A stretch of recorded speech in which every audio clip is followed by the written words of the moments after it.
We're now 2 weeks into the general election campaign, and the parties are talking about their respective records, their policies, and doing a fair bit of mudslinging along the way. Don't know if you've noticed. But are they talking about the issues that matter to voters and to our audience here? Or perhaps avoiding some of those more difficult topics? Because those are what our audience here want to talk about tonight. We are in Chester, just a few miles from the English-Welsh border, in an area that's broadly Labour to the north and Conservative to the south. But our audience here, as always, reflects the electoral picture across the country. Welcome to Question Time.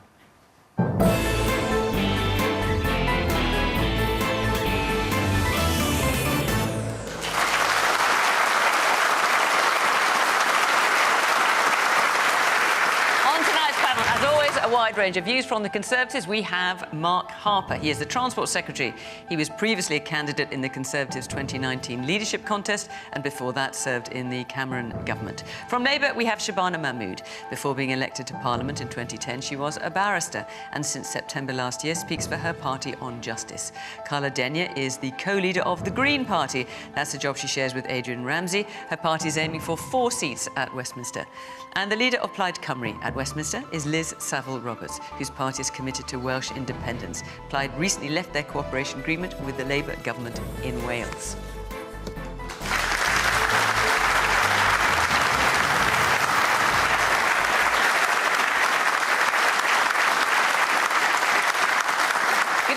Welcome to our panel. Welcome to our audience here in Chester. Great to see you. And, of course, welcome to you at home. And just so you know, over the weeks we've got left of the general election campaign, we will be having the range of political parties across our panel. So keep watching. You'll hear from lots of them. Let's take our first question, though, shall we? From Paul Gordon. Following Tuesday's leaders' debate and the row over tax, do truth and integrity still matter in today's politics? Right, so Paul, let's just put this in a little bit of context. So Rishi Sunak said in the TV debate earlier this week that Labour's policies would cost £2,000 in extra taxes over 4 years. The government claimed that their calculation had been signed off by Treasury officials, but then the most senior Treasury official said, no, I don't think so, and actually they hadn't signed them off. Labour says that £2,000 claim is rubbish. You come up with some claims of your own, which you have said is rubbish. Are these claims worth the paper they're written on? Well, yes, they are. So if I go back to what the Prime Minister said, of the 27 things in our list of Labour's suggested spending commitments, they've all been signed off, the individual costings, by Treasury officials, except for 2 where we've taken Labour's costings and 1 which was a costing published by a publicly quoted bank. We've added OK, but the question from Paul is about truth and integrity, and Rishi Sunak and Claire Coutinho claimed that they had these calculations been signed off by Treasury officials, and the Treasury, most senior Treasury officials said no, they hadn't, and moreover, he told ministers not to say that. The individual costings for the individual things have been signed off. We've added them up. We've divided them by the number of households. That's where you get your £2,094 tax figure for the Parliament. And by the way, we've published all of this information, and we've taken commitments that have been made by members of the Labour Shadow Cabinet whilst they've been in the Shadow Cabinet since last year, and we've made relatively conservative, with a small c, estimates of the cost. And we've published it all, and it's there for people to see. I think it's a very reasonable assumption, you know, and if you think Labour's going to win, it's time for you to start saving, because they're absolutely going to hit you with higher taxes. Do you accept that the public were misled? No, I don't. When it was claimed that that Treasury officials had signed off those calculations, when the most senior Treasury official said, no, they haven't. No, do you accept that that was misled? No, because if you read the letter from the Permanent Secretary, he confirms that normal practice was carried out and the individual policies were costed by Treasury shall I read it out? servants. This assessment should not be presented as having been produced by the civil service. Civil servants were not involved in the production or presentation of the Conservative Party's document or in the calculation of the total figure used, and we have told ministers not to say so. Yes, but they did cost each individual policy that we then added up. So all of the individual policies were costed by Treasury civil servants. So I think the Prime Minister was absolutely straight. He was right to tell everybody what's coming. If Labour wins, £2,094 tax bill for your average family. What a low point. OK, Shabana. Come on, Mark. Come on, then. Come on, Mark. I mean, you could have started the show today by engaging with the question and actually saying that truth and integrity do matter. And all you've done is compound what was a straight-up lie told by the Prime Minister on Tuesday.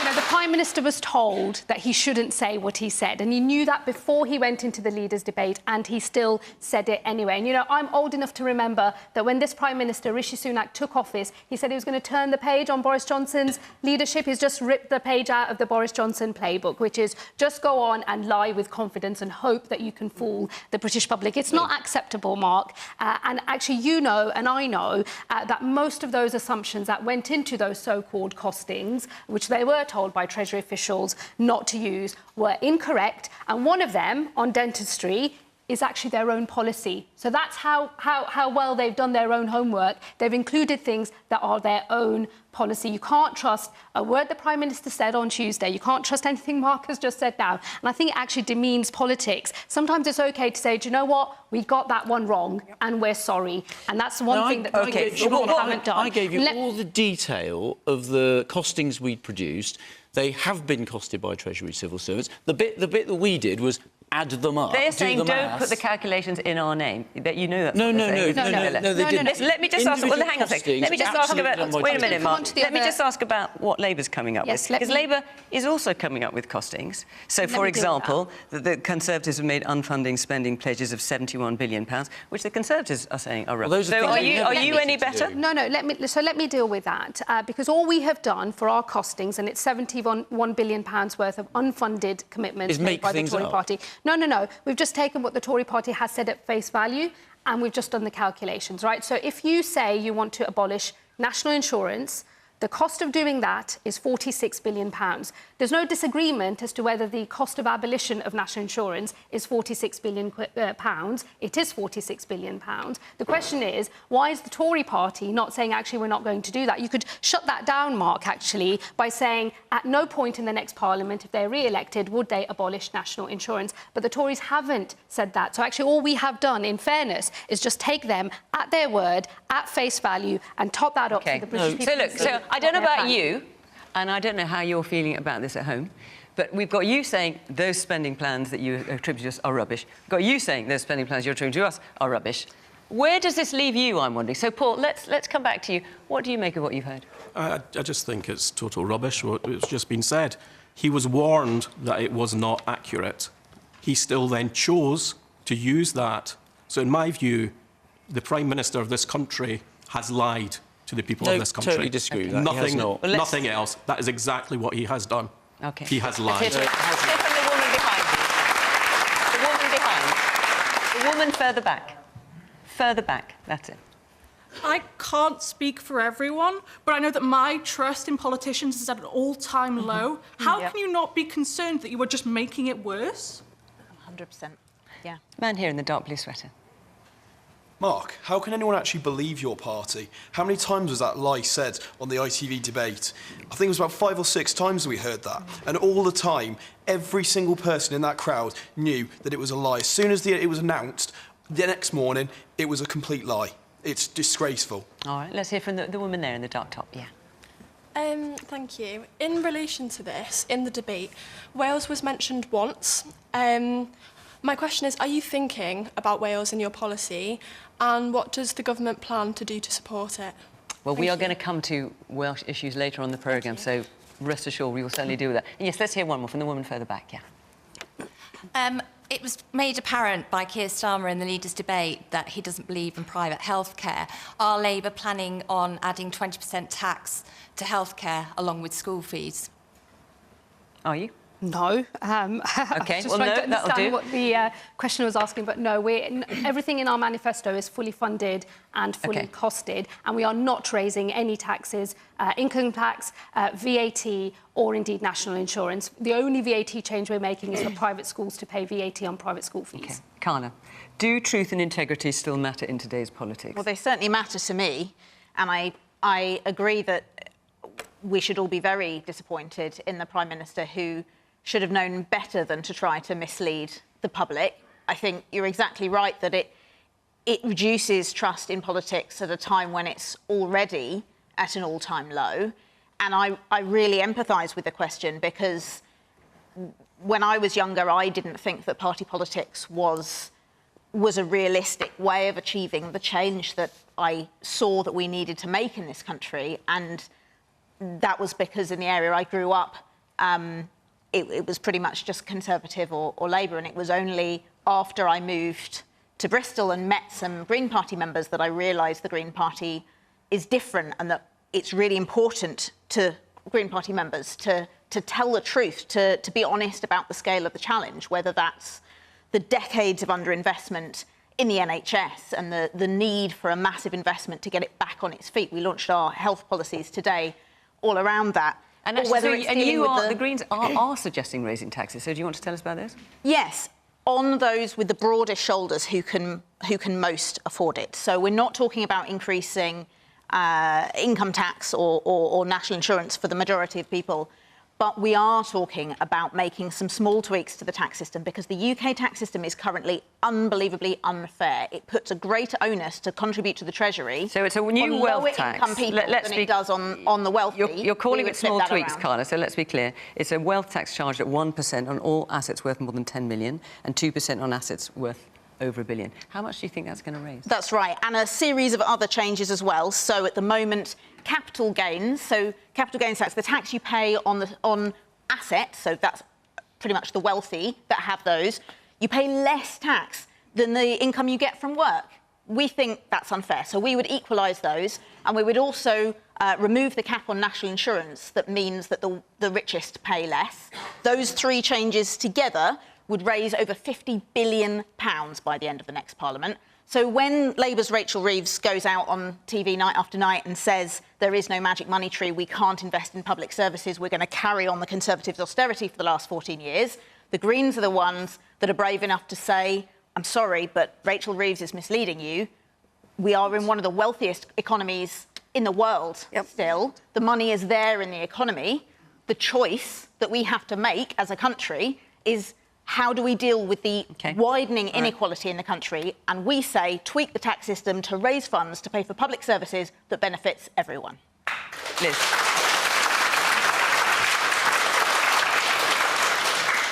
Yes, truth and integrity do matter, because we hear about the loss of faith in politicians. And if we believe in democracy, we have to have people to enact democracy, and we have to have faith in those people. We also have to guard against the oversimplification. To talk about £2,000 in terms of tax is to oversimplify the fact that this is a cost of living election, this is an economy election, and this is an election where people know full well that the cuts due to austerity to our public services have deprived us all of essential services we desperately need. So there is another way of looking at taxation. Yes, we can look at taxing capital gains tax in a different way. We can look at unearned income, where you pay far less tax than those of us who pay on our earned income. We could look at Rishi Sunak, who earned 2.2 million in 22-23. Most of his income there came from financial investments.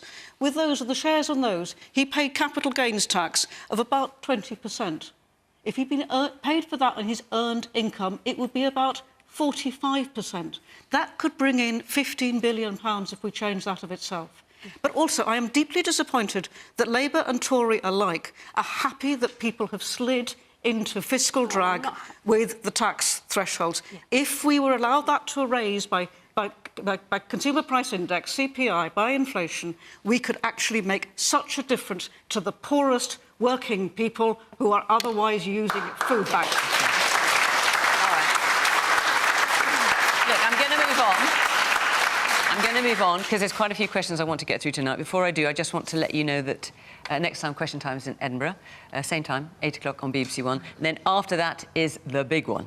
So we will have the leaders of the four largest parties, Rishi Sunak, Keir Starmer, John Swinney, Ed Davey, on a Question Time Leaders Special. That's on the 20th of June. Now, if you want to be in the audience for that and you want to put your questions to the leaders of those four parties, we'd very much like to hear from you. Go to the Question Time website.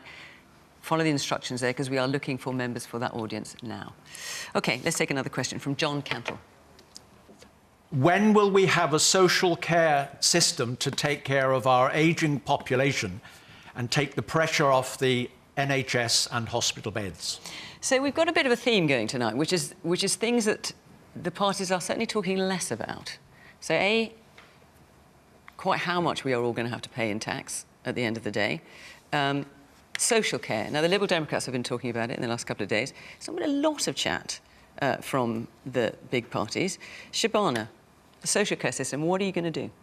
Look, I understand the concern around social care in our country. The system is not working at the moment and too many people are struggling, and it has a knock-on effect on local authorities who actually deliver the service out in our communities. I think we need a longer-term plan for turning around the problems in social care.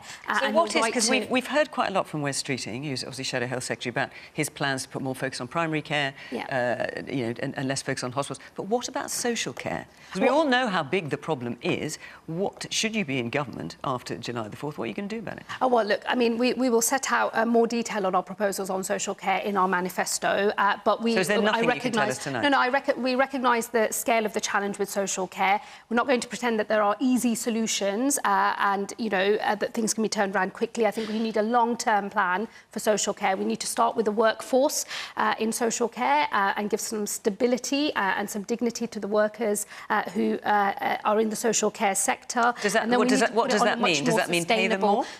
Putting them on a much more sustainable footing, where our new deal for workers around employment rights, flexible working, on the national minimum wage, I think those are all measures that will impact on the social care sector and I think will help workers in the social care sector. But it does need a much longer term plan. And for that, and for all of our public services which are struggling, the first and foremost thing that we have to do, which will be the central mission of a Labour government if we are elected, is to grow the economy. But we're asking about social care. Hang on, let's stick to social care just for now. But in order to have the money to spend on our social, I get on that. our public services, but the question and is, on social what are you care going to do about social care? And so far, you're going to say we just have to wait till the manifesto comes out.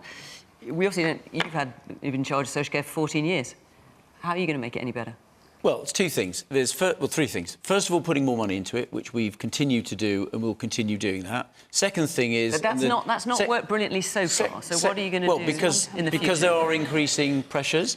The other thing the gentleman pointed out was about taking pressure off the NHS, and that's where I think you need the social care and NHS systems to work better. One of the reforms that we have brought in is to have integrated care boards, where I see it in my own area, for example, where you get the NHS and the local authority that does social care working much more closely together. That's really important so that you get that flow of people as they go into hospital, particularly older people, and then able to come out into social care and you can work on those. That does actually make a real difference. And we know at the moment that isn't working. Obviously, you've been in power 14 years. That isn't working particularly well. So Boris Johnson, I don't need to remind everybody, Boris Johnson stood just outside Downing Street and said, I have a social care plan ready to go. We've not seen it. We also had the idea of a social care levy, which is going to be a percentage on top of national insurance. That was then scrapped.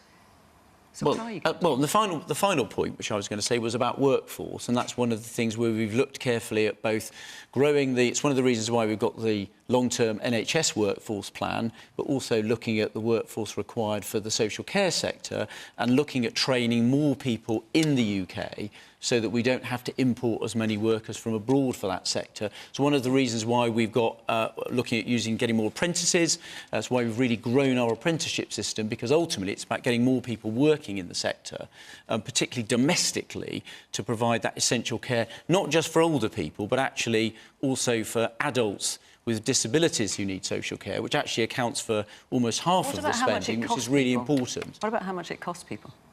Well, we've already set out proposals to allow people to keep more of their own savings to get that balance, I think, in a better place, so that the balance between funding things yourself and funding from the taxpayer is in a better place. There's more to do, and we'll obviously set out more when we publish our manifesto. But so we'll have to wait. We'll have to wait. There's no single magic solution to this at all. I'm not suggesting there is a simple solution. It's a range of things. But people want ideas. Not sure how many we've heard so far. Yes, woman there. I just wanted to say that the Tories have massively failed the NHS and social care. I'm a third-year student nurse.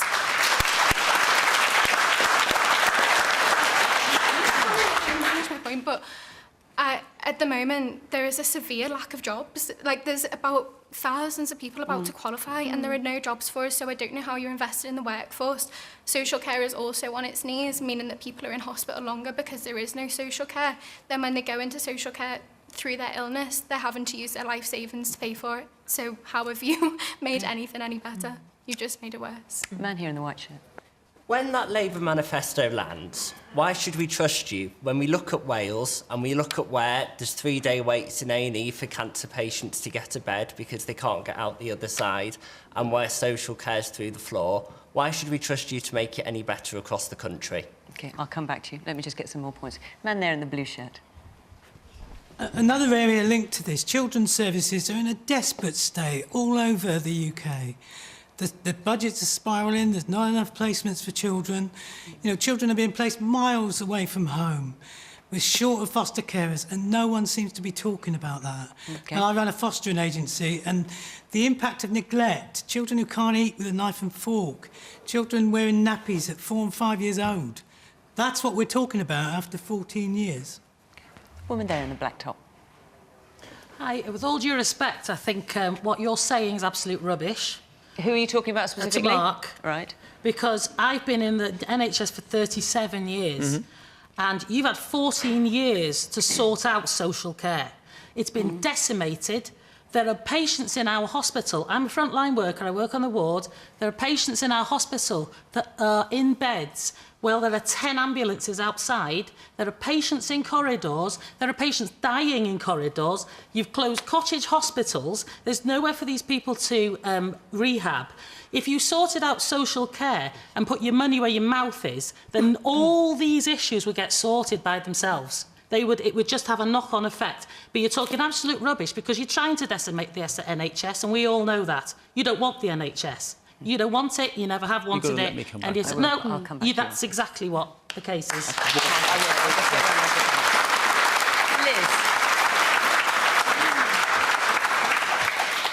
I am very aware of the situation of the NHS in Wales. I'm also very aware of the situation of the NHS in Birmingham.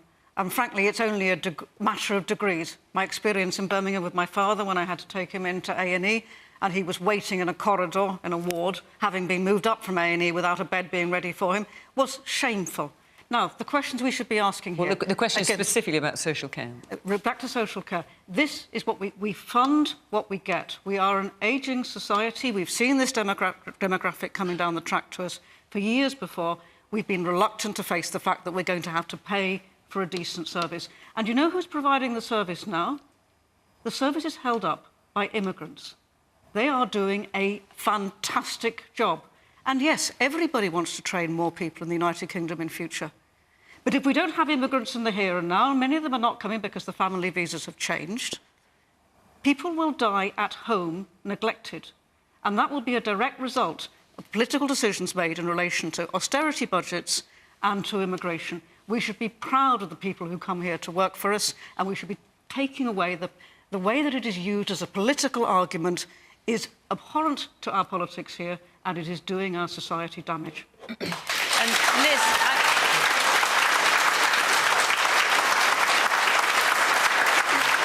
it's just picking up on what you say. You're saying, we will have to pay for it. I mean, just looking at the history of social care over the last couple of decades or so, when Labour tried to introduce a plan for free care costs, the Conservatives called it a death tax. When the Conservatives tried to bring in change to care costs, it was called by Labour a dementia tax.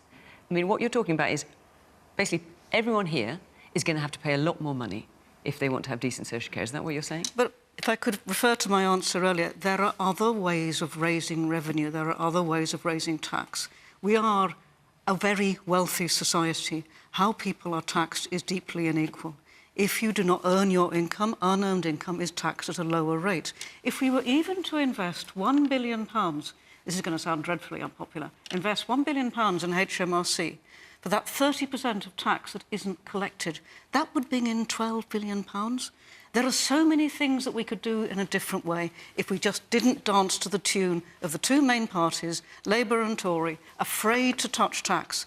Tax is part of a civilised society. Who should be carrying the greatest burden? The broadest shoulders. OK.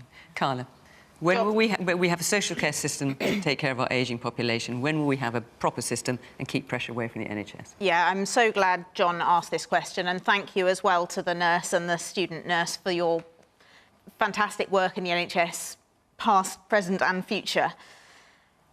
I'm glad you asked this, John, because this is pivotal to creating and maintaining a civilised society, how do we look after those who most need our help? And I'm glad you asked, because the Green Party announced our health and social care policy today. And the reason we did those together is that we see how intimately linked NHS and social care are, because without a good quality social care system, it's hard to get people moving on, moving out of hospital and improving, getting back home, getting back to a good quality of life. And so we announced our plan for an extra £20 billion on social care to ensure dignity for those who need it and to take pressure off the NHS, very importantly. And on top of that 20 billion for adult social care, there's also 3 billion in there for children's social care, recognising the poor state that that's in. There are other measures too that will be coming out in our manifesto, but I can give you a few of them now. One is pushing for a much higher minimum wage, a minimum wage of £15 an hour, including removing the ageist caps that means that young adults are not paid enough. Obviously, there are many young adults working in social care settings. And yes, some of them do still live at home with their families, but the ones that don't are the ones that need that minimum wage more than anybody else. So that's, Carla, when you an talk important about measure that will help everyone in the social care sector. We also need to support the unpaid carers, the invisible army of unpaid carers caring for their loved ones, who save the Treasury billions of pounds, save the NHS billions of pounds every year, and yet are paid a pittance by this government. Look, Carla, this all sounds great, but you're talking about 20 billion extra funding for social care. How can you be sure that your policies will actually get £20 billion? You can't. Our manifesto, which is coming out next week, will be fully costed, fully funded. But I've given you the top level already. We have an unfair tax system. It's been designed that way by people who want it to be unfair. The Green Party would flip that around and make sure that those with the broadest shoulders who can most easily afford to pay contribute just a modest amount extra. Sure, no, you've made that point. But the only thing I'm wondering is, in terms of trust and integrity and tax, we talked all about that, is you can't be sure that those people who've got over £10 million or over £1 billion are actually going to stick around to give you that percentage of tax income. We can't be 100% sure, but there have been... So when you talk about fully costed, you can't possibly know. Let me finish my sentence. There have been similar taxes put in elsewhere. There have been studies. There has been polling of the very wealthy about what would make them want to stay in the country or leave. And in fact, all of that shows that the very wealthiest in our country are living here for a wide variety of reasons, for family links, for the brilliant culture we have in this country, for example. And actually, the polling showed that amongst those people, very few would be minded to leave the country just because of a tax system. In fact, there's an organisation called Patriotic Millionaires who's been specifically lobbying the government, saying, we want to pay more tax, we think we should. Okay. And the Green Party thinks we should listen to them. Let's hear from our questioner, from John. What do you make of it? It might not be as expensive as you think. I'm guessing that every £10 spent on social care could save potentially 20, 50, 100 or more on the hospitals and hospital beds. You just need some bold decision-making and action. OK, let's hear from the... Hang on, sorry, I'll just get a bit more from the audience. You want me there at the back, yeah. I think, obviously, the NHS is a really, really pressing overall issue with the fact that it needs at least 40 billion extra invested into it to bring it up to par to other healthcare systems across the world. For me personally, I am extremely concerned about the state of mental health care in the UK. There are currently 20,000 vacancies, mental health vacancies, staffing within the mental health care system. I was actually suicidal 2 years ago, and I still haven't received any form of treatment. So I would really, really like to know what politicians are going to do to ensure that young people get the adequate mental health care treatment that they so desperately need. Well, I'm so sorry to hear that. I'm so sorry to hear that, and it's really good of you to share that with us here. Shabana, I want to let you back in because a number of points have been made to you about social care, and you must obviously answer the woman there. And I'm obviously very sorry to hear about what's happened to you. And I think if you think about all of the examples and the stories that people have shared across the audience, you know, it's a tale, it's a damning indictment of 14 years of this government, because what we're hearing about is public services, the things that we all rely upon, on their knees, whether that's social care, whether that's the National Health Service, whether that's children's care or mental health care across our country. Public services have been decimated over the last 14 years. And if we were to win the next election, we have some immediate proposals, a cash injection into some of those public services that we can get going with straight away, resulting in more teachers, more police officers and more appointments in the National Health Service. But we know and you're that going to pay for all of that without raising any taxes? They're all fully funded, so that all the money comes, for example, on the teachers by levying VAT on private school fees, for example. We're quite a way off social care and mental health care, if I might say. But no, the broader point here is every proposal a party makes has to be fully funded. And I've been listening carefully to what Liz and Carla have been saying, and I would just gently say those numbers as well are highly contested, and you don't get to the sums that they're suggesting without ordinary working people across the country paying part of that price. Capital gains tax. And no, hang on a second, let me just finish. And we know what happens when political parties pursue unfunded spending commitments. The economy crashes and everybody pays the price, and your mortgages go up, and the cost of borrowing goes up for everybody. So Mark, it is really important that every proposal is fully funded. So, Mark, would you like to answer the woman over there who basically said you don't care about the NHS? Yes, I absolutely disagree with her, and I'll give you an example. We've put a lot of extra money into the NHS. There are 4 parts of the UK, right? So post-pandemic, 4 parts of the UK. Labour runs the NHS in Wales. It's got the worst waiting times for A&E. 5 times more people wait over 12 hours. It's got 20,000 people waiting long waits compared to 232 in England for waiting more than 2 years. It's the only part of the UK where the government's been run by Labour and Plaid where there's actually been a cash cut 4 times in the last 25 years. So if you look at record, the part of the UK which the worst run NHS is the bit that the Labour Party runs. Anybody who thinks that the Labour Party is going to improve the health service, as that gentleman over there said, is kidding themselves. We've put a huge amount of money into the NHS, both pre- and post-pandemic. We hugely value it. It's the first time we've had a long-term NHS workforce plan. No government previously had one of those. And we're absolutely committed to delivering it. OK.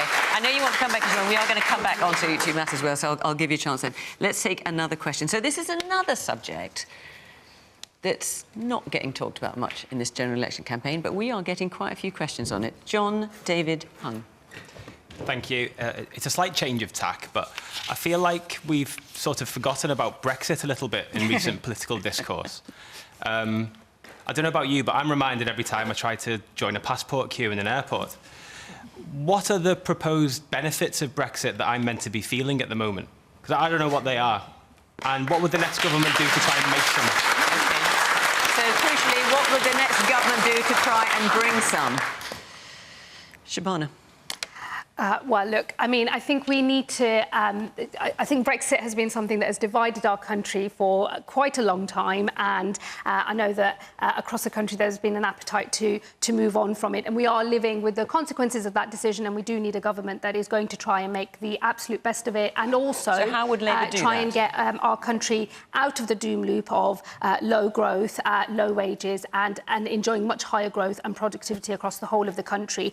We have to reduce trade friction and have a close working relationship with our partners in Europe. I think that there are still opportunities, even if you're not a part of the European Union, to realise more economic benefits than we are currently doing. And of course, we are in charge of our own trade policy, and there are opportunities there, again, for a government that lives up to the best of British traditions, actually, because partly our reputation on the international stage has been trashed over the last 14 years with the Tories, who have signalled that we're willing to rip up our agreements that we are a party to, that we would come out of conventions that, you know, we were the original signatories to. All of that sends a message to the rest of the world that suggests you can't take us Let's just at our stick word. with Brexit benefits, which is what John wants to hear about. So there's just one thing came up. I mean, I'd be interested to know if you thought this might be a benefit to you. So in April, an EU offer making it easier for 18 to 30-year-olds to work and study abroad was rejected by the government. I'll come to you about this, Mark, in a minute. Labour also said they had no plans to adopt that scheme. Would that not be a Brexit benefit? And why do you not want to adopt it? Well, I think that we need to think in the round about what we're doing on migration. It's got to be part of a bigger package. We obviously want opportunities for young people in our country, but was this not an opportunity? I'm just wondering why Labour rejected it. I think it has to be part of a broader conversation about the relationship that we have with other European countries. So I don't think that that on its own was necessarily right. But I think our initial focus has to be on the reduction of trade friction. OK, you've made that point. Thank which is what is happening. John, is that a benefit you'd like to have seen? I feel like we're picking up the pieces now, really, aren't we? We had a relationship with Europe, we threw it away, and now we've got the opportunity to pick it back up.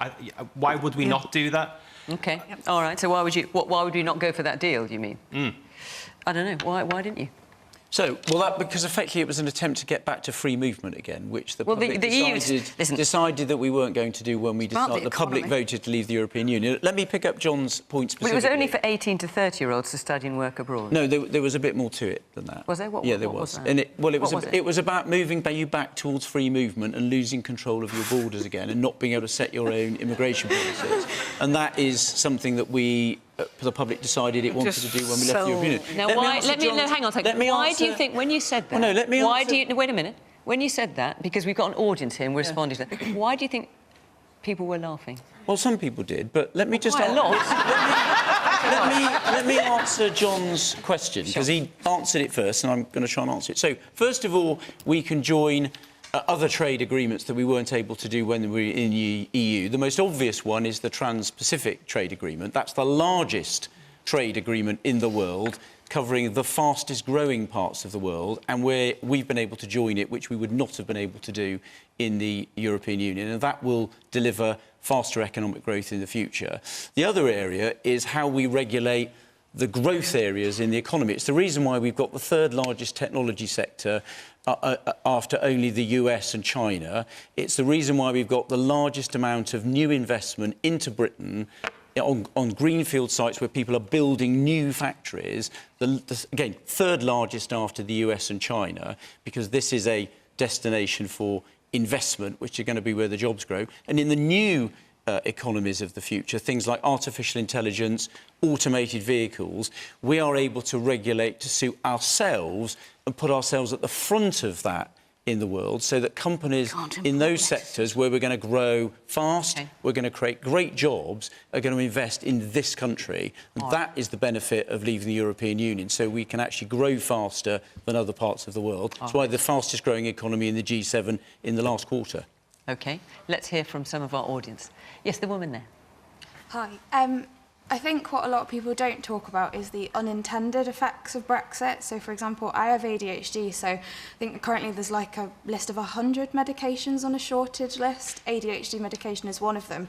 Recently, people have been without medication for like 8 or 9 months because there was a fire in the one factory that produces it in Ireland. US have their own. The European Union have access to the Irish factory.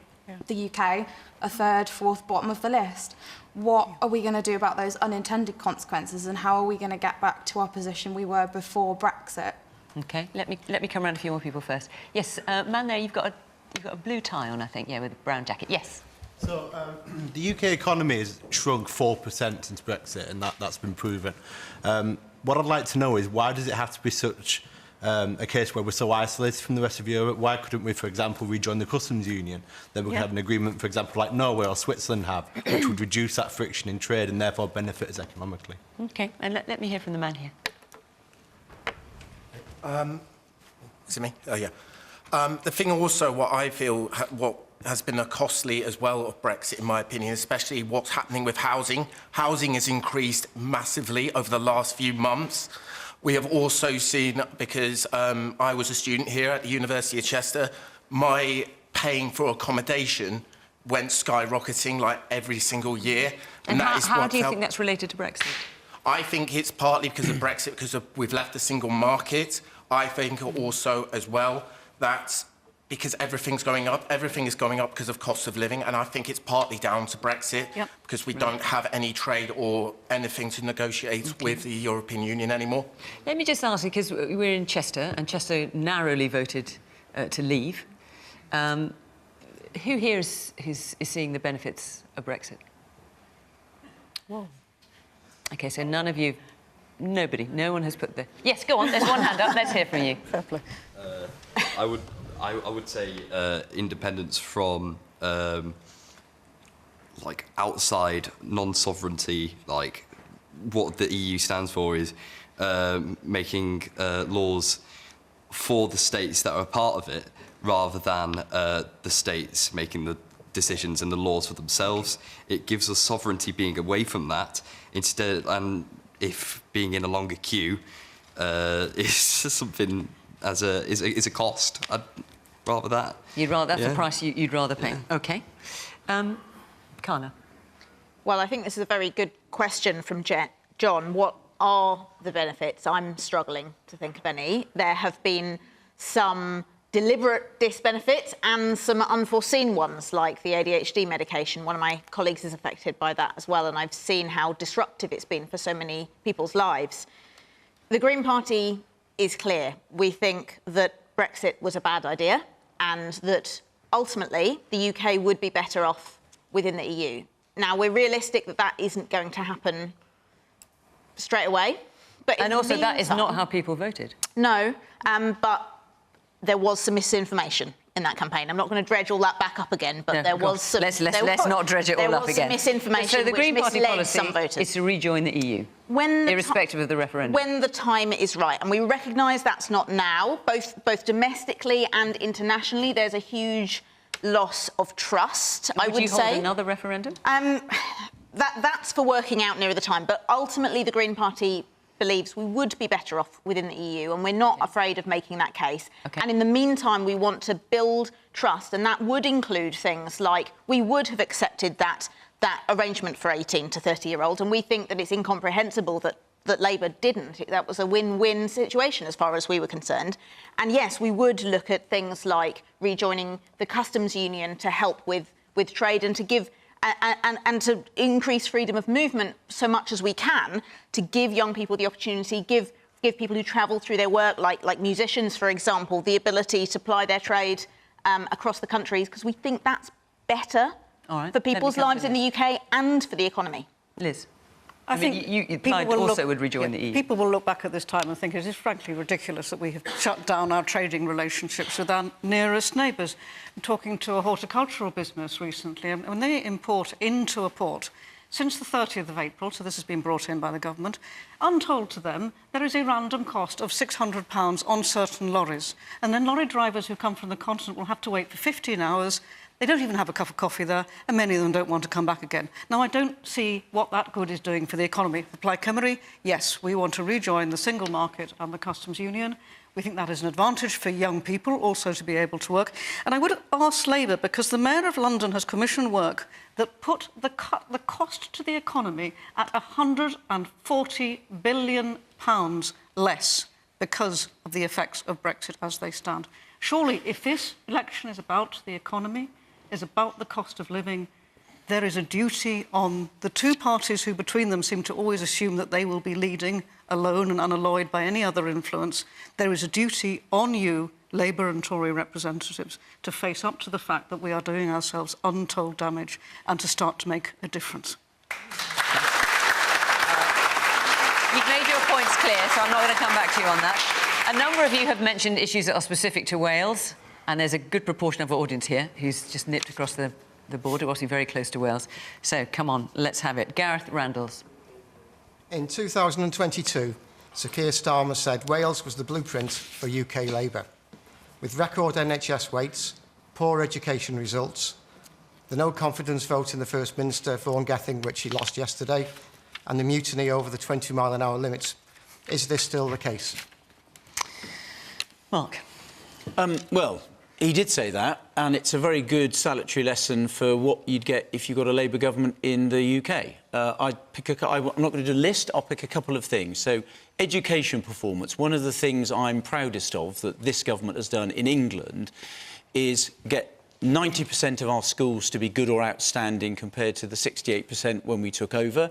The fact that UK students at primary level now are the best readers in the Western world. If you come from a background like mine, working class family, it's education that helps you get on. I was the first person in my family to go to university, and those are the opportunities we've delivered. In Wales, where Labour's been in charge for 25 years, in the international league tables, Wales is languishing very low down, and we haven't seen any improvement. So I think that is one of the things that I would focus on. And the NHS, I've already mentioned, the performance of the NHS in Wales is the worst performance of any part of the UK. The NHS is run by 4 different parties in the 4 different parts of the UK. The worst performing is in Wales, and I think that tells you what Labour is actually like in government. You don't have to take my word for it, you just have to look at their performance in office, where they've been running the NHS in Wales for 25 years, and I think the performance is terrible. So I think anyone in England that's thinking about how they're going to vote,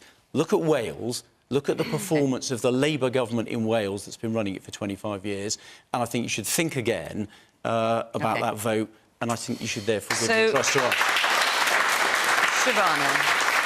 So Keir Starmer did say in 2022 that Wales was the blueprint for UK Labour. He's been very careful not to say it again, I notice. Is it the blueprint for UK Labour? Oh, well, look, a UK Labour government is going to be working very closely with the Welsh Labour government to make sure that we deliver for people in England, Wales, and in fact all over the country. So you're answering a different question. No, is it the blueprint for UK Labour? Look, the Labour Party in Wales has been winning elections, as Mark has pointed out, for a number of years and has the confidence, therefore, of the people of Wales. But look, so is it the blueprint for UK Labour? I'm not going to pretend that the National Health Service in Wales hasn't been under That is the severe question, stress. Shabana. I'm so sorry, but the question is... No, that's what Keir Starmer said. Is it still the case? Is it still the blueprint for UK Labour? It is absolutely a case where we're in government and making a difference. No, I know you're in government. Is it still... I'm going to have one more go. Is it still the blueprint for UK Labour? We're very proud of our record in Wales. It is a blueprint for us in terms of governing.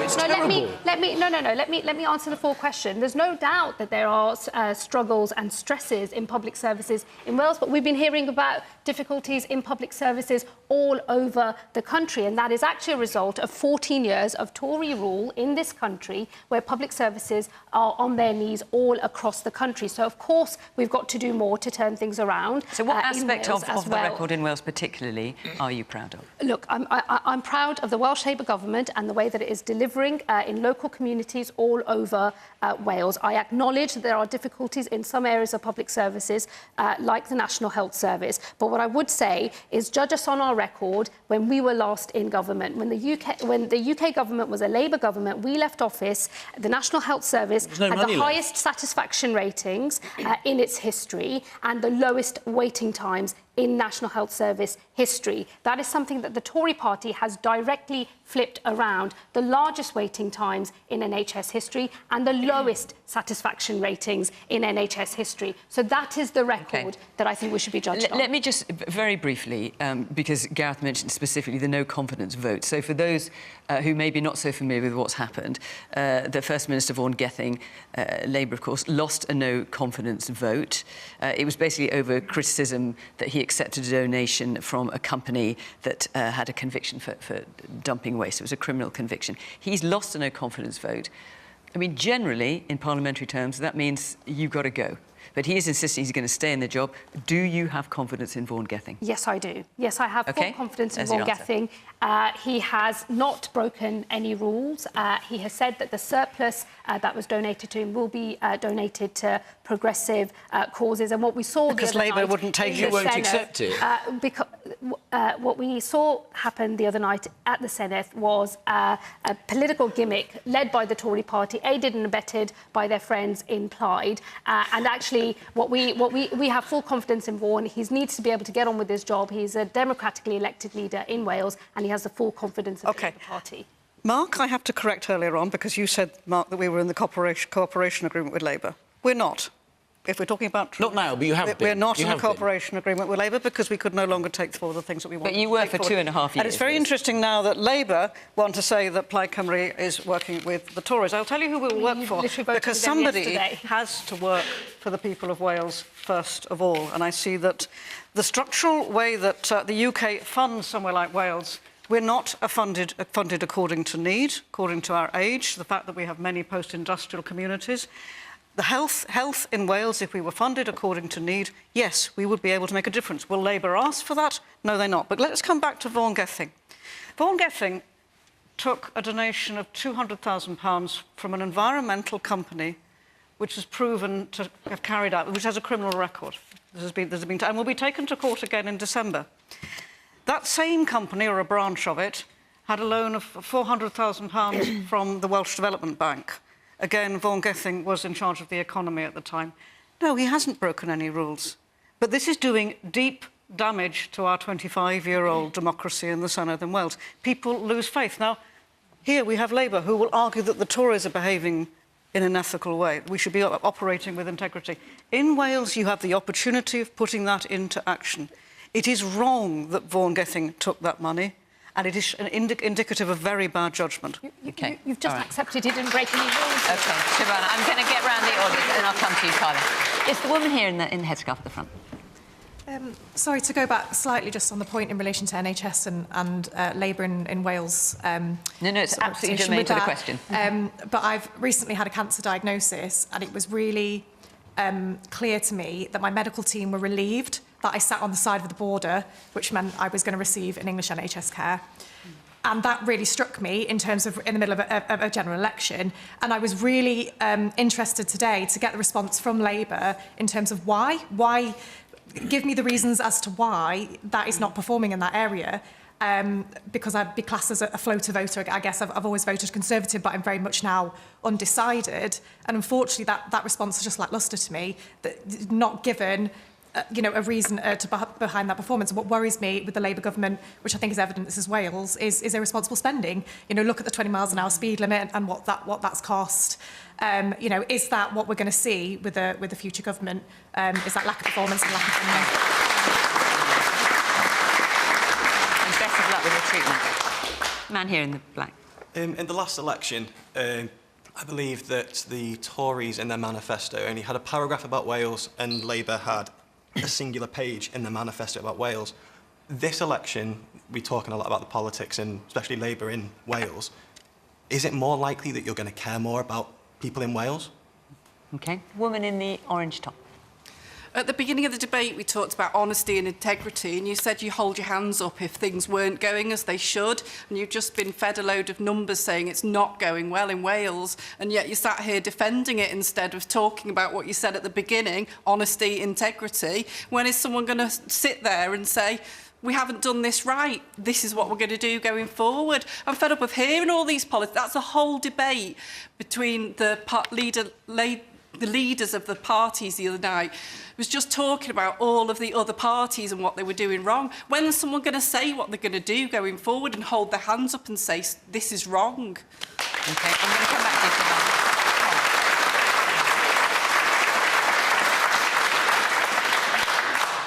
This audience is making some very good points this evening. I think Liz is right that Wales needs better funding, it needs a fair funding formula. That's clear, and the Greens agree with you on that. Those of you in Wales have lived a Labour government for some time, so you know what it's like. And I think voters across the rest of the UK are starting to get the idea now. This is a Labour Party who are afraid to rock the boat, who are heading closer and closer to the Conservative Party, who can barely get a cigarette paper between their policies these days. This is a change election. That's clear. The Conservatives are on their way out, and we will have a new government. But voters across Wales and England have been saying to me and my Green colleagues that while they're glad the Conservatives are on their way out, they're feeling utterly uninspired by Starmer's Labour, and for those in Wales, they've, as I said, seen what it's like. And they're feeling excited at the opportunity to get a handful of Green MPs elected and get our first Green member of the Senate. OK. Man in the check shirt and glasses at the back. Yes, you. I'm a very proud Welsh-speaking Welshman. I'd like to ask Liz, we desperately need more Welsh MPs in Parliament. What's his Plaid's plans to widen their appeal to the people of Wales, and especially the non-Welsh-speaking majority? All right, well, listen, let's take 2 points, because first of all, let's come back to you, Shabana, and then I'll come to you, Liz. So let's talk to the woman here who's I think, rather bravely talking about her cancer diagnosis. Why is she not getting... Why are... You say your clinicians are saying we're rather relieved you're being treated in England rather than Wales. Why are they saying that? Oh, well, look, I've acknowledged earlier, and I say it to all of the questioners, as well as to the points that Carla was making, I'm not saying, I'm not resiling from the fact that there are difficulties in the NHS in Wales. I'm acknowledging that the public service there is under severe distress. And why do you think it's worse in Wales? So when it comes to waiting lists, for example, and I think, someone correct me if I'm wrong, but when it comes to cancer diagnosis, the record in Wales is poor there as well. Why? What is the problem here? Oh, well, look, I think there are broader systemic reasons. Liz alluded to some of them around funding and need in particular. I think that when there are pockets of deprivation, the need can be often high. That's not necessarily reflected in the settlements that each of the component parts of the UK receive. But what I would say is that a Welsh government working with a UK Labour government will see change across all of our public services. And I do say again, judge us on our record. When we left office in 2010, we did deliver a National Health Service that had the highest satisfaction ratings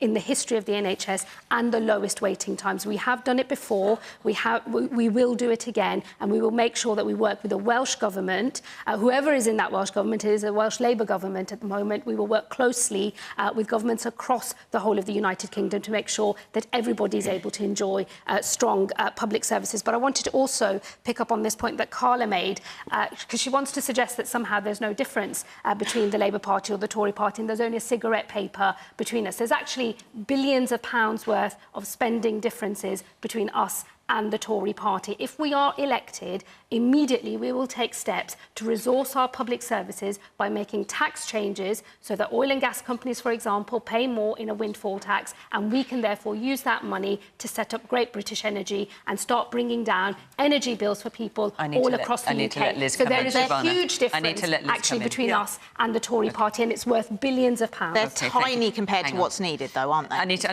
let Liz answer this question. Diolch yn fawr iawn am y question. And of course, we do know that in Wales we're losing 20% of our MPs as well. We're going down from 40 to 32.